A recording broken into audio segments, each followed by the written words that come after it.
Okay, so I'm Judith Hruza. Oh, is it better? Yes. Okay, sorry. And first I would like to introduce some pictures for my childhood and something about my family. No, this one. Okay, this one is my family. About 10 years before the Holocaust.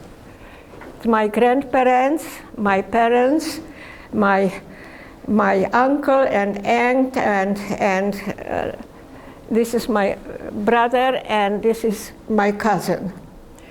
And all of those people, where my brother and I are survivors. All the other people, of course they are dead, but nobody died of natural causes. They all were killed in Auschwitz. So, this is my brother and myself in front of our house. I was 15 here. And here I was 17, still a very happy teenager. And this is a friend of mine and me. She was spending her vacation with us. This is the certificate. And we'll get back to that. Let's go back to your childhood. Okay, I don't think there is more. Yeah, here is the day when the Germans came and they wouldn't let us, my brother and I, get to the train so that we could go unite with our parents who lived in the country, and we lived in Budapest, going to school there. They wouldn't let us get on the train because we were Jewish. And then they said, well, maybe you can go to the police and maybe you can apply for a one-way trip home to your parents. You need a picture of that. So first we cried, then we laughed because we thought that we'll be, after all, able to get home to our parents. And this was the picture that we took on an automatic photograph. Right, but we're going to get back to start with your childhood and your parents. Okay, yes, so you can leave that picture up there, that's fine. All right. Okay, so first of all, yes, my childhood. My childhood was wonderful. I was born in Czechoslovakia on the Hungarian border, and it was on September 26, 1924. Do the math. I shouldn't be alive by now, but I still am. And then so we went to Budapest to go to school, and there it was quite still in a entirely normal, although they were anti-Jewish laws in Hungary. But our safety was still there. Nobody was killing us. We didn't have to wear the yellow star. What did your mom and dad do? Well, my father was a lawyer, but he never practiced law. He rented a huge farm, and he became a farmer. And we had a very nice life there. And then when we went to Budapest, I loved it there because as every teenager, I loved to go to the movies, and I loved to go to concerts, not this kind, but I loved classical music.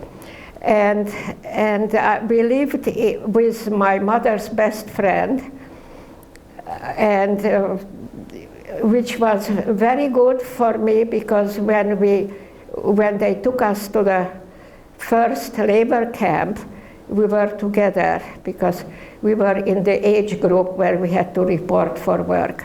But when you were growing up, were there Jewish people around you? What type of? Well, in the very beginning, there were only two families.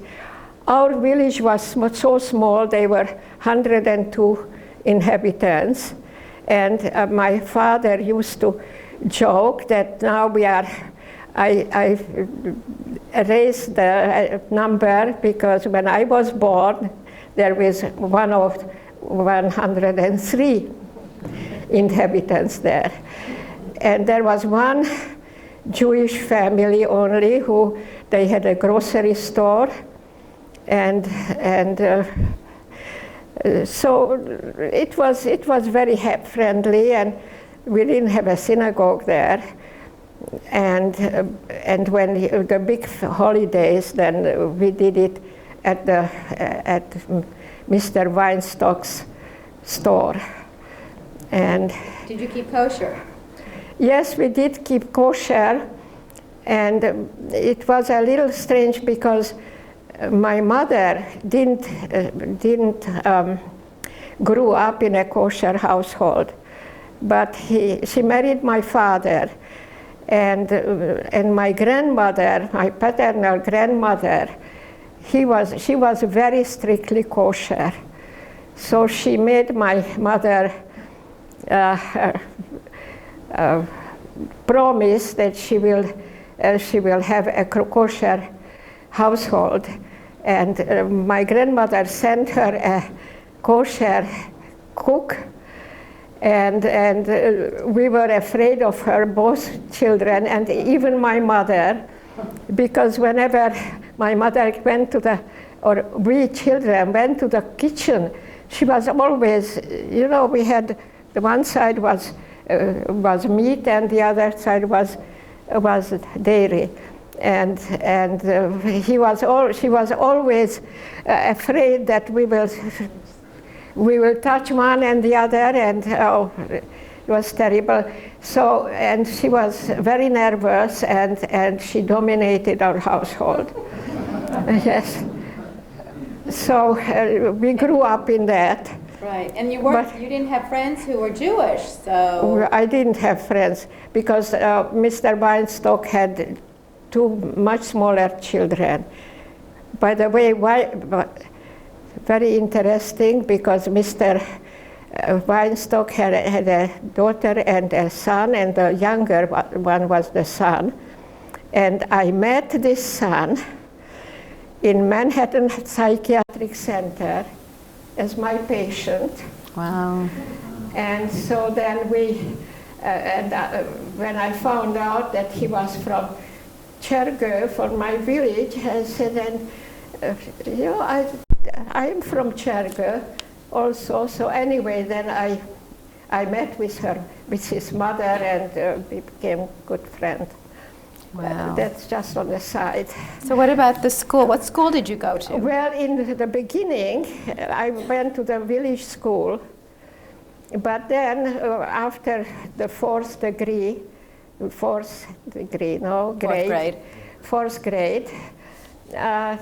I had to start gymnasium, which is the classical high school. It has nothing to do with physics. My grandparents lived in a nearby little town where they had this kind of school, and that's where I went. So did you live with your grandparents? Then I lived with my maternal grandparents, and I loved them very much. And then we had to stop going to school there because Hungary, in '38, Hungary became, Czechoslovakia became Hungary partly, and the town where I went to school stayed in Slovakia, and our village became Hungary. So after that, I had to go to Hungarian school, and they sent me to Budapest, which was wonderful for me. And my grandparents stayed in Prešov, which became Slovakia, the Slovak state. The president was Tiso, and so their deportation started in 1942. And so which ones were your grandparents in this picture? this is my grandfather. There. And this lady with the cigarette is my grandmother. Okay. And so somebody returned me her diary when I went to Prešov, and I translated it into English, and first I thought I will donate it to the regular library, the original, to the Holocaust Museum, to the National Holocaust Museum, and my daughter was terribly angry, and she said, no, don't, I want it, I want to have it. And I said, it's in Hungarian, you don't speak Hungarian. Of course, her mother language is Czech. And she said, well, I hope that you will translate it for me, and then I can have the original and your translation so I know what it is in there. And it was, the last pages were horrible. How they had to go out from their apartment, and they put them in a little office, not even an apartment, with no running water, it was awful for them. And that was when it separated between Czechoslovakia and Hungary. Yes. No, not right away, but because it took a little while until... So like in 1938? 1938 was Hungary took our part. And then in 1939, the Slovak state was started with Tiso, and Tiso was very, very, oh my goodness, he prided himself that his laws are even stricter than the Nuremberg laws, and he outlawed even Hitler, and it was awful what they were doing there. And so anyway, it was all in her diary. And then they were taken, we got a card from her, last goodbye, mother and father. It was from a town called Žilina, which was the center of the deportation. Each train had to go through this town, and they were, I don't know, registering them, or I don't know what they were doing, but that was awful when we got this card from them. And of course they never came back.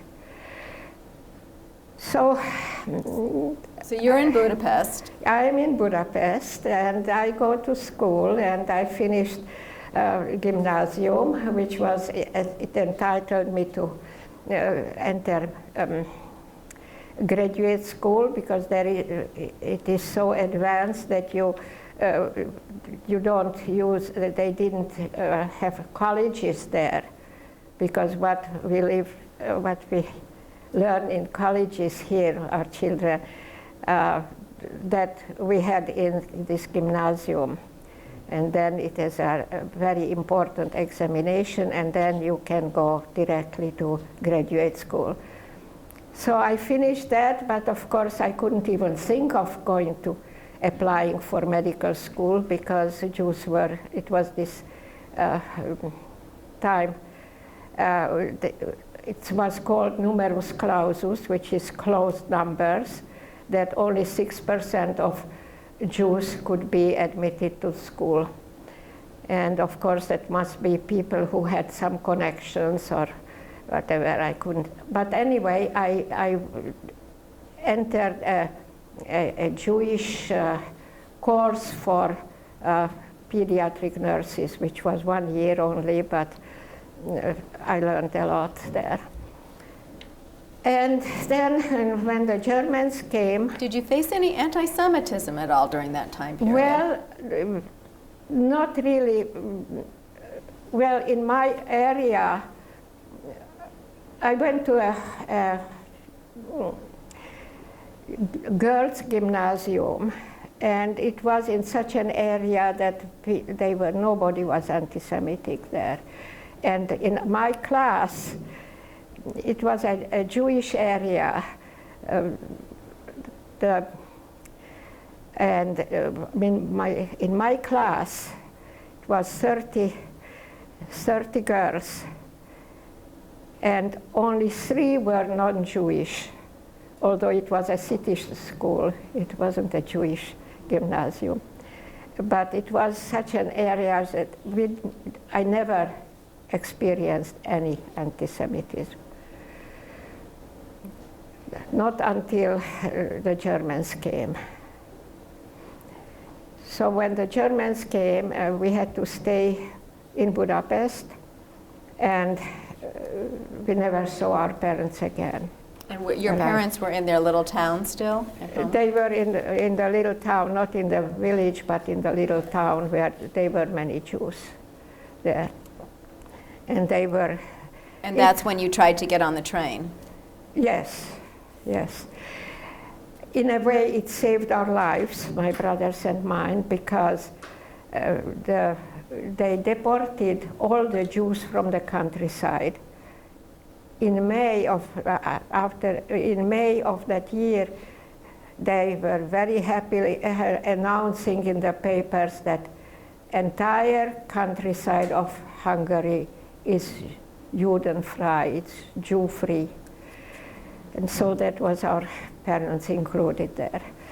And our turn, my brothers and mine, and my aunt, where we lived, came first in October, and it was after the ultra-fascistic Hungarian party took over, and they started immediately. We were also thrown out from our apartments, and it was not easy, and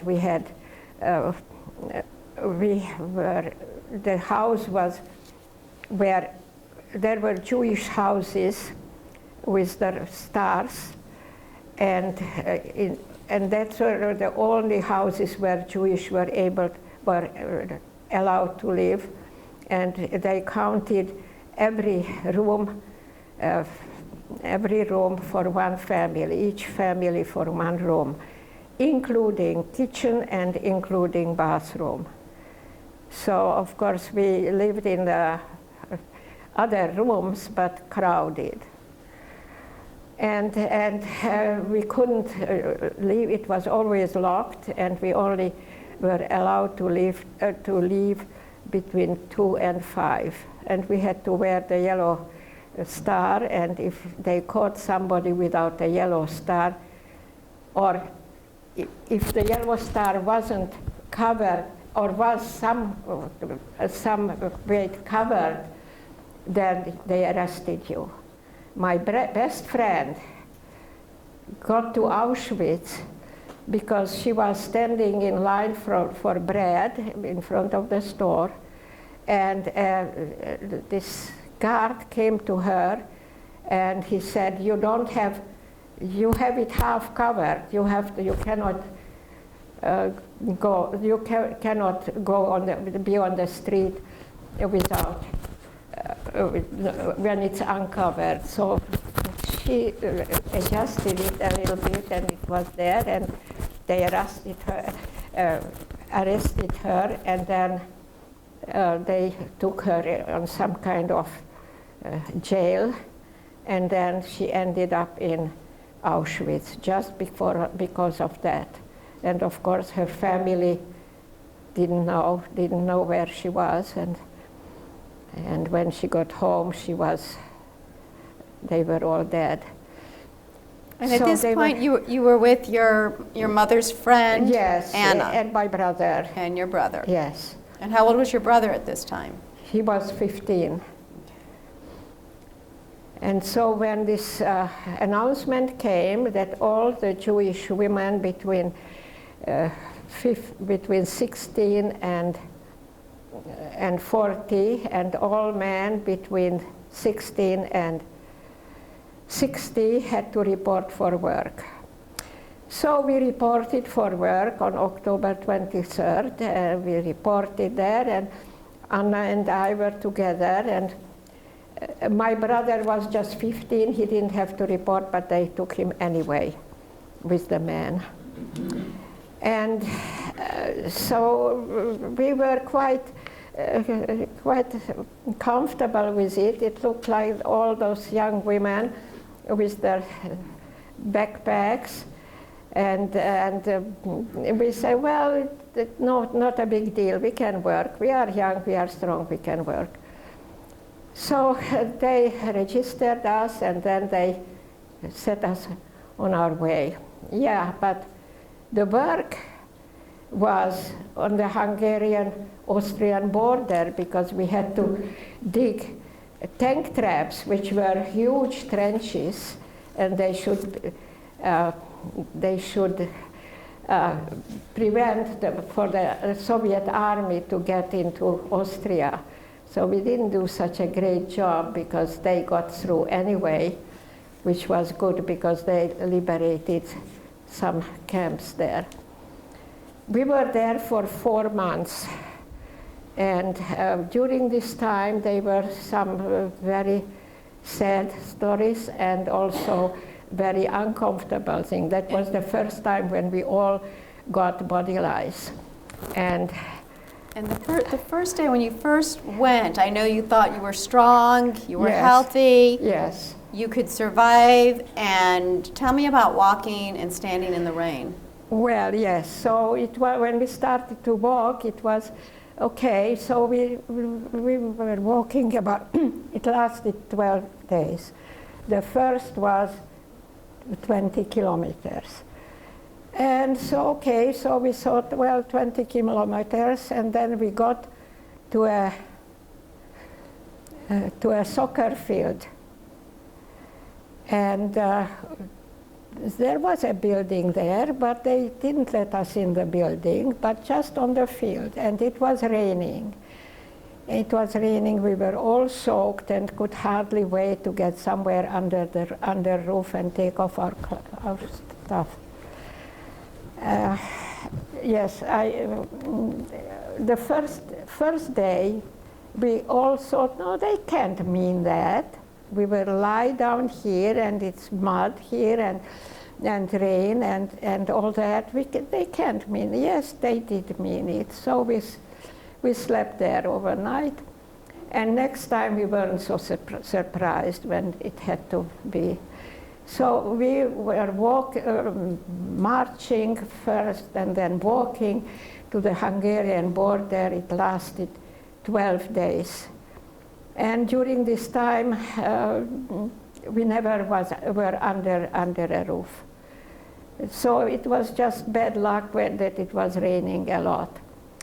But it wasn't only that. We got food once a day when we arrived at the place where we spent the night, but they didn't bring us any. Well, the food was little. It was a soup and a piece of bread, but they didn't give us any drinking water. So we were drinking water where we found it in the puddles and trenches, and in a few days all of us got sick.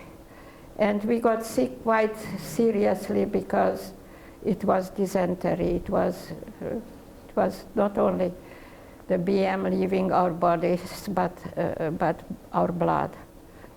So and to make it even more terrible, we weren't allowed to step out of the road to the roadside and relieve ourselves. And this illness didn't wait until we got in our the daily noon rest, because that's when we were allowed to use the bathroom. So it was just, we had to march. So our liquids were just running down our legs while we were marching. And that was horrible. And then, so when we got to the border, that was I felt so miserable. That was the only time in my life when I thought I would rather be dead than doing that. And every step hurt because my feet were full of blisters. And every step was painful. And then I said to myself, why am I doing it? Every step, what am I, why am I doing it at all? At the end I will die anyway, or they will kill me. So I just give up. And it was very easy because you stepped out, you sat down on the roadside, and the guard would come to you and order you to get up and march. And I would just say, no, I cannot, I am too sick, I am unable to get up. And then he will kill me, he will shoot me in the head and it will be all over. And then I was looking where should I sit down for a convenient little spot. And then my mother's voice came to me. And she said, sweetheart, don't do it. Don't make it easier for them. As long as you are alive, you have to stay alive and you have to do everything that you shouldn't be killed or shouldn't die. And you will survive at the end, and you will be looking back to this episode in your life, and that's what it will be, just an episode that will have its end, and you will survive. So please, please don't ask for death. You have to do everything you can. And so I promised her. I thought, yes, my mom never lied to me. If she's saying that I will survive, I will survive. And I said, Mommy, okay, I believe you, and I promise that as long as another person will still be marching, I will be the second still be marching. And so I did it this way. As long as others were still alive and could do it, I could do it too. So that I guess that my mother was with me all the time and helped me. Okay, so that was during this time, during the march. Then we got to this horrible thing. What about when Wallenberg? When he... Yes, okay, I'll tell this story also. I just thought I have to finish. But okay, so during this time when we were marching, a diplomatic car pulled up next to us on the roadside with a little Swedish flag and Red Cross flag. And this gentleman got out from there, and he had a big potato sack filled with papers. And he told us in German, he said, my friends, I am Raoul Wallenberg, and I brought you Schutzpasses, which were the passports or certificates that this person stands under the protection of the Swedish king and cannot be deported. And he said, these are unclaimed Schutzpasses, and so look over them and use them as you can. Which were, of course, different, not our names, but anyway, nobody knew our names, so we got one, Anna and I, for a mother and daughter. And they said that when we get to the border, nobody wanted to look at it, the guards. We got to the border, and there was really this barn where all those Aerocross guys were sitting and inspecting all the papers. And outside there were some trucks waiting for us to bring them back to the protected houses to Budapest. And I was all elated. Well, it means that tonight I will take a shower and I will sleep in a bed. How wonderful. And then it was my turn. I gave him the 2 papers. And they looked at it and tore it apart. Said, that's not valid. Why not valid? I thought they didn't know my name, that it was a false name there. It is because it was issued after October 15, when the Aerocross party took over. And I am sure that they were issuing a lot of false papers at the time, because that's when the real terrible things started in Budapest. So I couldn't get my, it was torn up, and it was just very few people who could get on the tracks and went back to Budapest. So that was again a time when I thought, I was so disappointed that I thought I don't want to live.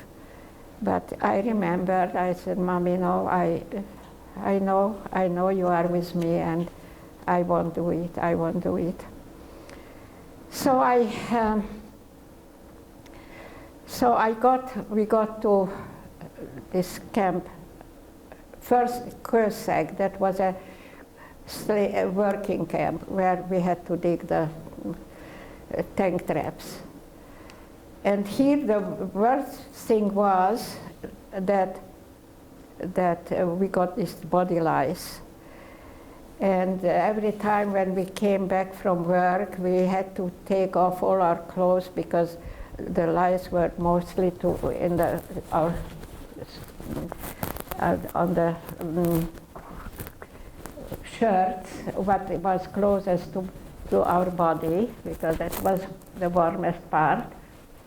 And if somebody was so stupid as we were, Anna and I, because when we packed stuff to take with us, and Anna said, I don't think we'll have opportunity to iron, so we won't take and bring any shirts. We will have to do only sweaters and stuff that you don't have to iron, which was awful it was great for the lice, because if it's knitted, in every stitch there was a lice. And if you had something, regular shirts, then they were only hiding in the seams, yes. So we had more lice than everybody else. And so sometimes I won the competition with, once it was 229 of them that I killed over an evening. And we had to take care of one another, because it was very hard. There was no heat in our barrack. And all winter long, and you had to take off everything to get to your shirt, and then to do that. And so many girls, we were 30 women there in Bonn. It was just a little, like a tent. And we looked at each other and checked whether really they did the job, because if they left out one day, the next day they will have twice as many. And then the third day they will be so weak, so weak that they cannot get up and go for work.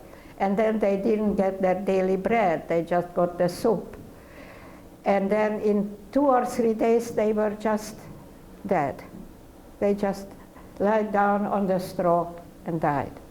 So we took care of each other, and we screamed at the one who said, no, I don't want to do it today. No, you have to. And we undressed her, and because we didn't want them to die. and something else. Otherwise, we just did what we could. We pretended that we are working hard when the guard was looking, and we were just scratching the earth. That once something terrible happened, which had the greatest impression on me. We had to stand appel. I don't know whether you know what the word means. It is a head count. We had to stand in a formation, 5 and 5 and 5, and the guards were counting and recounting us. And it was, we had to stand there. It was cold and it was uncomfortable. So one guard went through all the barracks to see whether somebody is hiding there. And well enough, in one of the barracks, we were standing, my group, quite close, so we knew what was happening. And what was happening was that in one of the barracks, a doctor was there, a fellow prisoner, who was operating on another prisoner. And the guard wanted to chase him, tried to chase him out. You have to go out to the appel. And he said, I'm almost done, but he's bleeding very much. I have to stop the bleeding. I cannot go now. And the guard told him, okay, I give you a choice. Either you obey and go out and go for the appel, or I let you finish and then I shoot you. It's all up to you. And the guard, he didn't even answer. He just went on working, suturing. And we were praying, who were standing nearby, those women, and dear God, please don't let him kill Marci. He's so selfless and he's so wonderful. Please don't let him kill him. And well, then we heard the shot, and he was dead. We were crying. We were so very disappointed. I think God was busy somewhere else at the moment, but Marci died. And it made me thinking, how come that it seems that the doctors must know a secret that we ordinary people don't, and I would like to learn this secret. So I just decided, if I survive and I get back to Budapest, there will be no more numerus clausus. Everybody will be able to study, and I want to become a doctor. So it happened. I was lucky enough to survive, and I was getting into medicine, and I became a doctor. And if you want to know whether I learned the secret, I don't know. Luckily, I was never put to trial. But I learned a lot besides learning medicine. I learned to be patient, and I learned to be compassionate, and learned, what else? I learned something that I didn't even expect. What a pleasure it was to get a sick child and make him well. It was a great joy, and it is a very selfish joy, because I am not jumping out of joy when I know that in the next room a child got well, but it was I made him well. So I'm aware of it, that it's a very selfish joy. But I never ever regretted that I became a doctor. So after that camp? After that camp, yes, the Russians came, the Soviet army came, they got through the tank traps and came over the border, so they had to evacuate our camp. And when they evacuated it, we went on our second death march. It was, we were going to Mauthausen camp. And it lasted 17 days. And we were sleeping outside, but it was April, so it wasn't so terrible. And we got food only 4 times during the 17 days. And in the meantime, we were eating grass, we were eating leaves, we were eating snails. And we tried, when we had our last bread, we kept it, we saved it until we got the next one, which lasted about 5 days. And when we got the next one, then we ate the old one.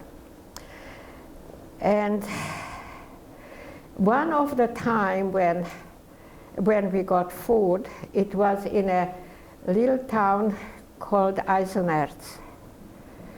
And Eisenerz, it was in the Steyr Alps.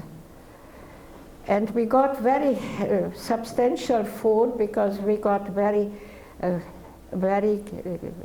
thick soup and a quite substantial piece of bread. So I ate my soup, I saved my bread. And then we had to climb up a very steep hill in the mountains. And we heard a lot of shootings from the other side of the hill. And when we got up the hill and started our descent to the valley, then we saw what was happening there on the other side of the hill. That was, the road was covered with dead and wounded bodies. And there was a lot of blood there, and the blood was, the road was all muddy, but red muddy, and there were little rivulets of blood that were rolling down to the valley. And the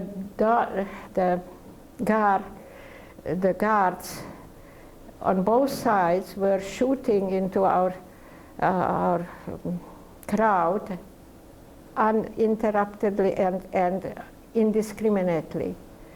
So we all knew, that was my thought, but I checked with others and everybody's thought was the same, that the war was almost over. That happened on April 7th, 1945. And they won't let us be liberated. They were on both armies, the Russian army from the east and the American army from the west, coming nearer and nearer. We could hear some noise, some war noise from both sides, and that they will kill us before somebody can liberate us, so that they wouldn't want to leave witnesses. And I was past even being afraid. I knew that will be it. That will be it. Now I will be dead. And first I called my mother, and Mommy, you said I survived. Mommy, I want to survive. And then I thought, I have this piece of bread in my backpack, and I will never be able to eat it. And I won't have time to eat it, and I will be dead. And then I thought, I've never seen the sea, and I will be dead, and now I will never see the sea. And then I just wanted to take 20 more breaths, And I thought, how come, how many breaths did I take in 20 years? And I never thought of it. I was just breathing. And now I would just like to have the privilege to take 20 breaths. And I won't have the chance. Well, I had the chance to 20 and million. And because we got down to the valley, and there were houses there, so they stopped the shooting. They killed 250 of us, and about 80 us survived. Well, I am not sure they survived the entire time, but at the end, but we all survived this part. And I don't know whether I can tell about, I would show them what happened. Well, yeah. The monument. Well, how did you get liberated? Okay, I'll say about liberating, yes. Well, we got to, first we got to Mauthausen. We did get liberated in Mauthausen, but Mauthausen had a very special meaning for me because the hunger was so overwhelming that it wiped my brain out of everything else. Just food, food, food, food. And we ate the bread that it was a piece of a green sponge, and what we got, the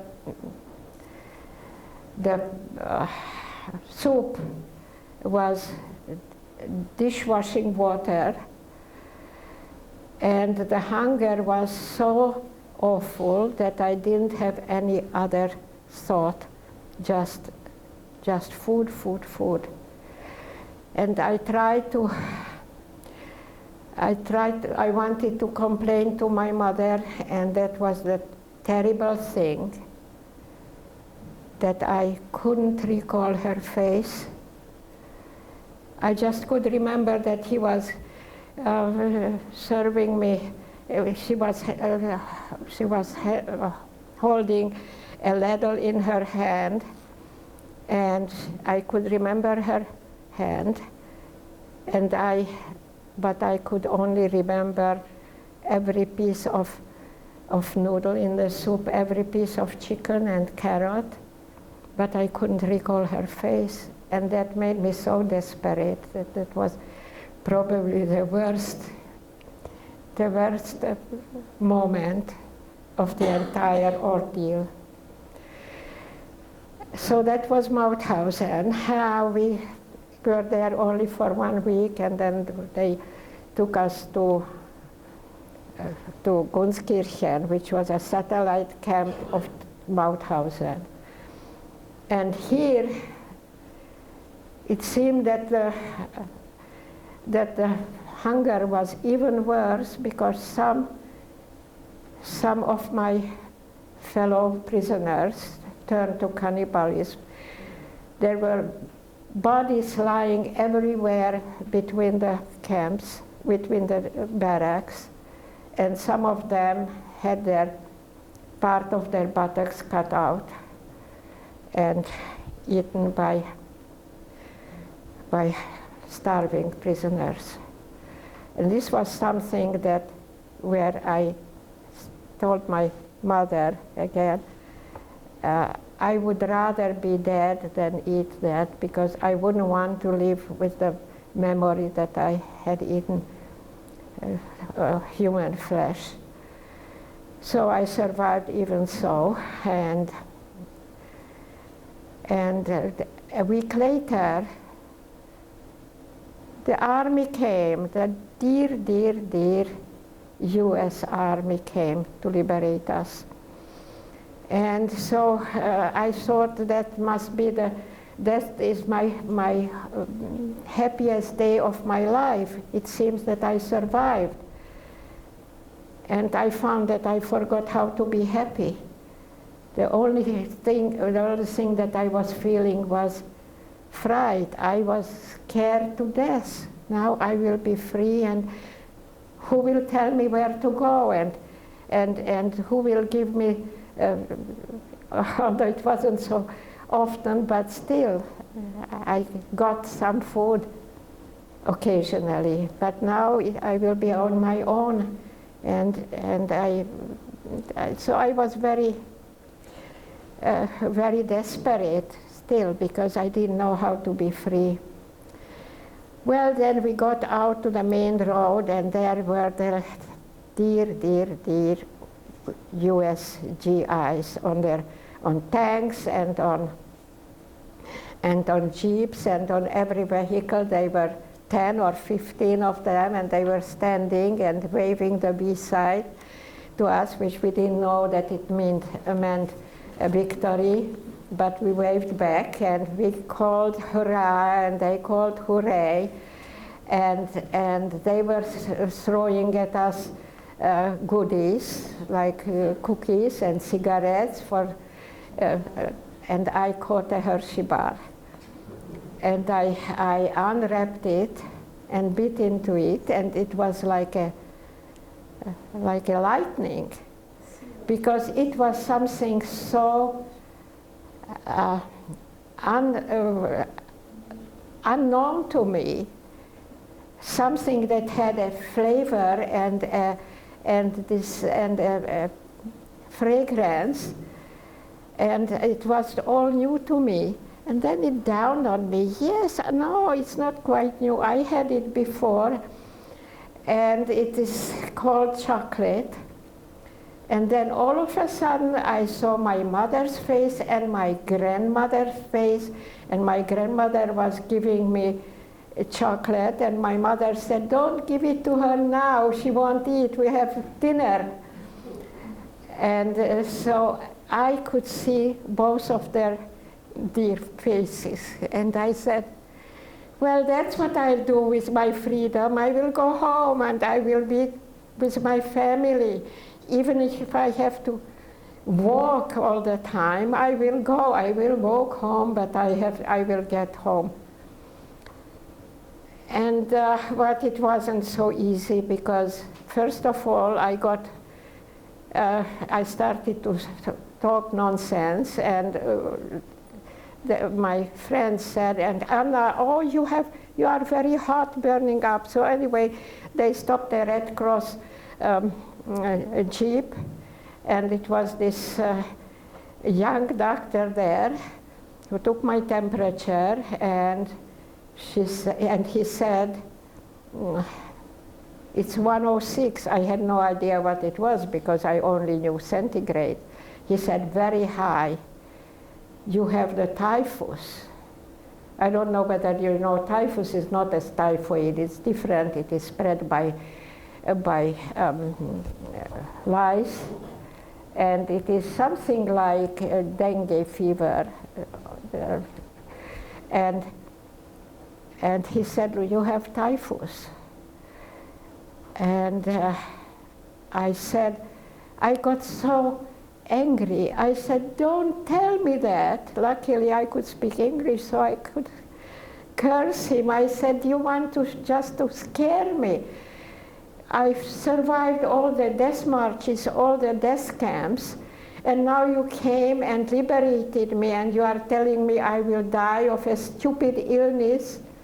And he said, Judy, you are not going to die. I won't let you die. And you know that the US Army has the best supplied pharmacy in the world, and you will get everything in. You know, you even will have penicillin. I didn't know what it was, but they just discovered penicillin. And this is the treatment of choice with this illness. So anyway, he put me in a hospital, and as I think back of it, I don't remember that I was in pain. I don't remember in the fever. I just remember that it was wonderful. I was lying between clean sheets. I had no lice. And I didn't have to pretend that I can work, I am okay, don't kill me, I am strong, I am all right. I didn't have to march, I didn't have to dig. I just could lie in bed and enjoy the care, and I was surrounded with so much care. And so that was really wonderful. Well, I recovered from that, and then I still couldn't go home because of the line between the Soviet and the American zone. We were in the American zone, and they wouldn't let us get to the Soviet zone, which was Hungary. So it was very, very long, but it wasn't bad because it was also sometimes some fun, because the chief commandant of this, we were in a displaced persons camp, and this guy took me for his interpreter. And they were all kinds of people from all over the world. And sometimes some of them wanted to get married, and this captain was the one who could marry them. And so I was interpreting in whichever language, like Hungarian or Czech or Russian or German. I could interpret for him. And then once a Hungarian couple came in, and the captain said, "Judy, I'm so busy. You know it by heart now, so marry those two." And so I married them in Hungarian, and he said, I sign it. I added a little something because I congratulated them and said that I think that it's wonderful that you get married here, because you went through so terrible things, and it will make you so strong and so loving, and I wish you all the best. And so in Hungarian, of course. And so then they left, and he asked me, what was this about? It was more than just getting them together. I said, you know what, I will write it down for you in English, and it wouldn't, you could say it in English and I will translate it to any language, because I think it makes them feel good. And so, Judith, when did you find out about your brother? Well, when we finally, yes, we got home, so that the Russian army solved the problem of the two zones, because they came to our camp and they just took over and told us that we'll get, yes, we are going home. So they treated us as prisoners. They needed our number. And so we were walking, and every time he said, well, the trains are waiting 20 kilometers from here. And then when we were staying also outside, and they gave us something to eat, which was 2 tablespoons of sugar and one kind of army melba toast, which was just black bread, all black burnt bread. That was all. So we did a little. We were stealing potatoes. It was in August, and then they shot into us, and they treated us very badly. But as long as we were still coming home, with every step, we said, okay, we can manage, Until he said, well, now I know for sure the trains are waiting 50 kilometers back to the west. So then many of us didn't want to go. they didn't want us to run away, so it wasn't so easy, but we finally managed. A few of us girls, Anna and I, and some of our friends, we were walking next to a cornfield. It was in August. It was high, and so we just ran into this and hid there and waited until the whole colony passed, and then we got ourselves to Vienna somehow, and there was the Joint Commission, and they got us home next day, right away. We got home on August 15. And what did you find when you got home? And when we got home, then, yes, then my brother was alive and well. He went back to the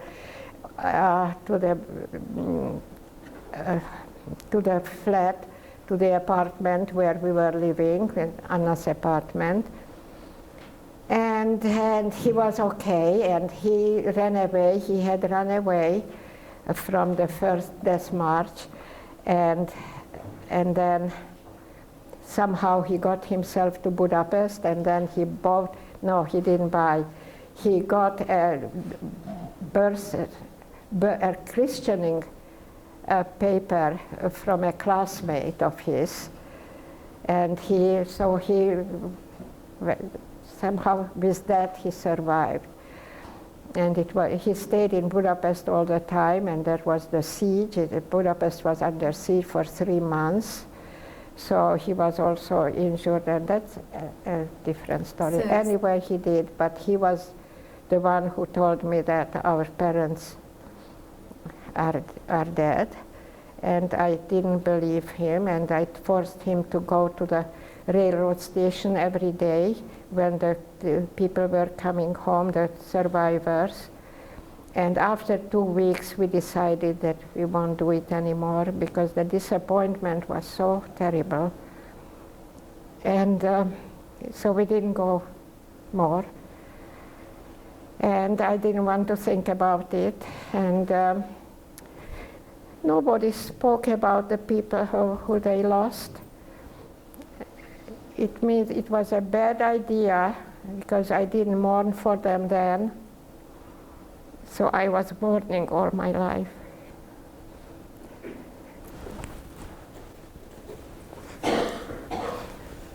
I still feel like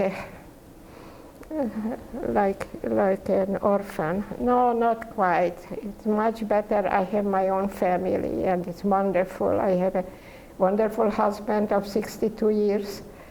And 2 wonderful children who are doctors. Okay, I will talk about this now, okay? I went back once to the place in Eisenherz where the shooting occurred.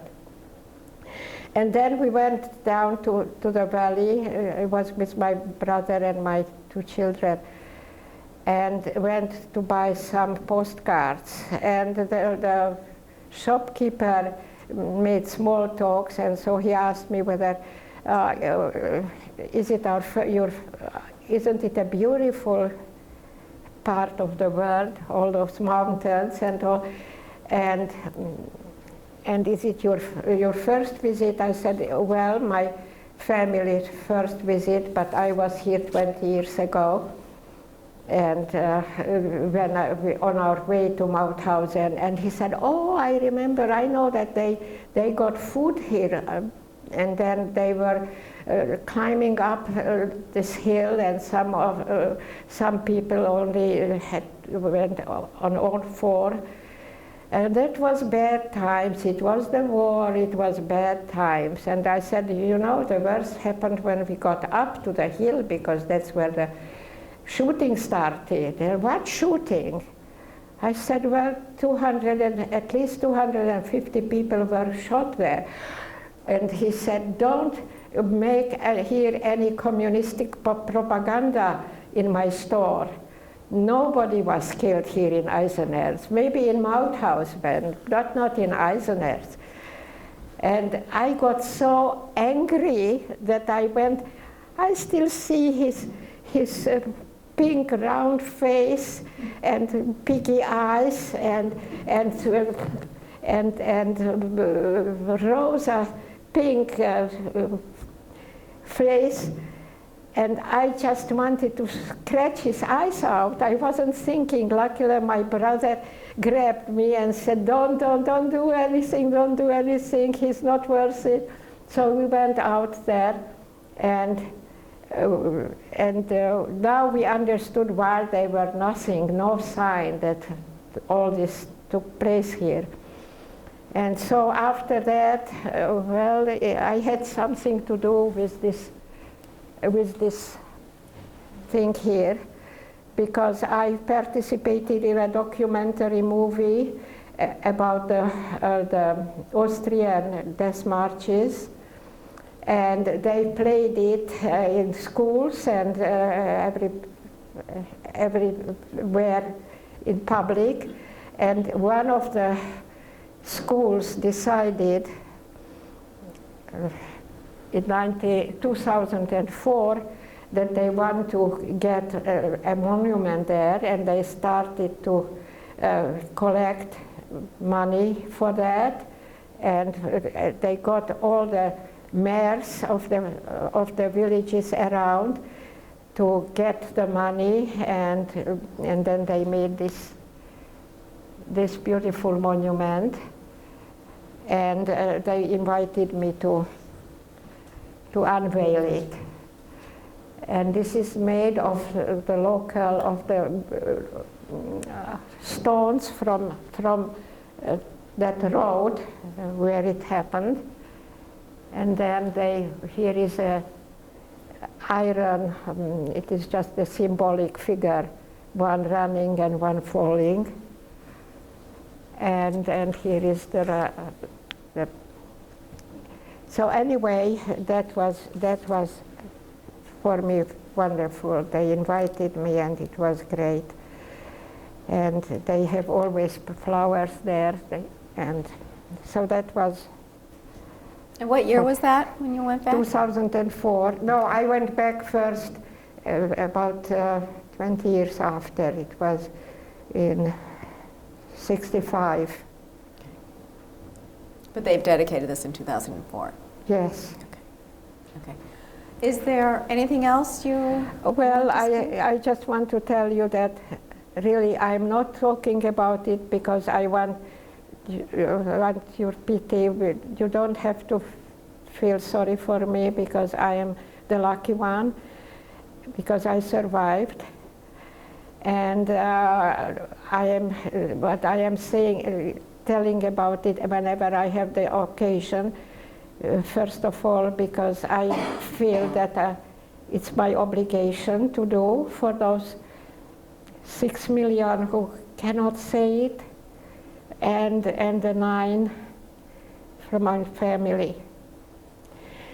And I am appreciative that you are listening to it. And I am no longer not angry at the people who did it, because that's what they were doing, they were killing. But when somebody says it didn't happen, that makes me terribly angry. And I don't want anybody to fall for them and to believe maybe they are right, maybe it wasn't so horrible. So it was, and even worse. So thank you for your listening.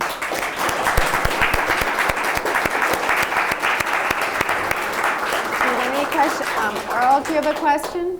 Would you show the photograph of the school kids identifying with Judith by holding up a photo of their, upper right? Oh, this one, it's my picture. And they made posters of it. They had a little, they showed a little, a little scene that was about my childhood and then my life in the camps up to the liberation.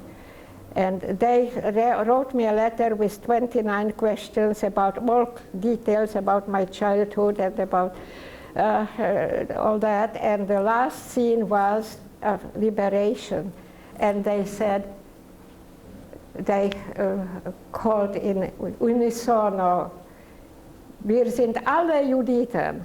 We are all Judita. And it was... That's nice. Okay. Yeah, all you done. Yes, we are all. Any other questions? Tell us more about the documentary you're talking about that you're in. Okay, unfortunately I have it. It's a 45-minute long documentary, but it's in German. So I thought I will show it here, but it's in German, so. Nobody's ever translated it, or? Well, maybe we can no, get subtitles for it.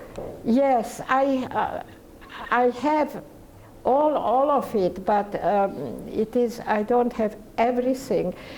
I have part of it in St. John. Okay. Any other questions? Okay. Thank you once again.